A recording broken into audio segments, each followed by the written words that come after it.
Toshkent viloyati Yangi O'zbekiston bog'idan 13 kilometr yurganingizda Parkent tumaniga Nilufar dacha mahallasida joylashgan Shohrux akani dachasiga keldik. Bu dacha sotiladi. 7 sotuv maydonida joylashgan ekan. Binoyimizni bunaqasiga 11,5, uzunasiga 9,5 qurilgan ekan. Bundan tashqari yana bitta inshootlari bor. Binoyimiz 200 kvadrat maydonga ega. Qaranglar hovlilarini.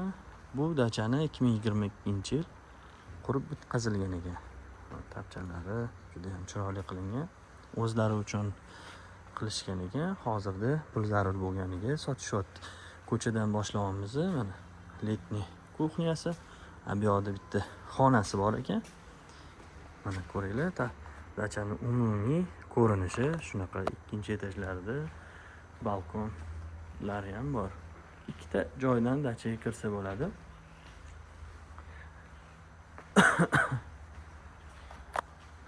Dachada polni hammasi birinchi va ikkinchi etaj to'pli polni. Gazlashgan joylar. Bu joylar отоплениялari hammasi gazda ekan. Bu tarafdan kirsangiz oshxonaga kirasiz. Bu tarafdan hol. Bu tarafdan prixoshka va keyin shu koridor joylashgan. Qaranglar, mana. Mana ikkinchi qavati. Mana svetlarida. Sveji holatda yaxshi, lekin yashayman deganlar o'zi uchun olsa bo'ladi. Mana oshxonasi, boyaga basen oldidan shu yerdan kirsanglar, mana shu yerda oshxona va ukolok qilingan. Bu yerda zal joylashgan ekan, birinchi etajda.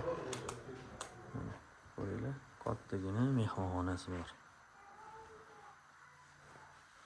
Remontlari yomon emas.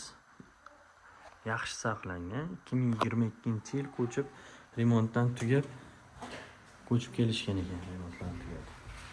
Assalomu alaykum. Uy egalari o'zlari ikkinchi qavatga ko'tarilamiz. Ko'ringlar, lustralarni chiroyli qilib qo'yishgan. O'zlari oilaviy shu yerda yashashar ekanlar.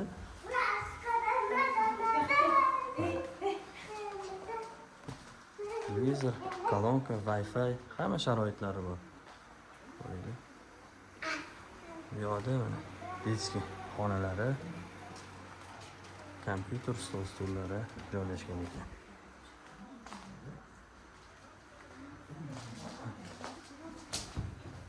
Bu yerda kattalar yotoqxonasi. Ko'ringlar.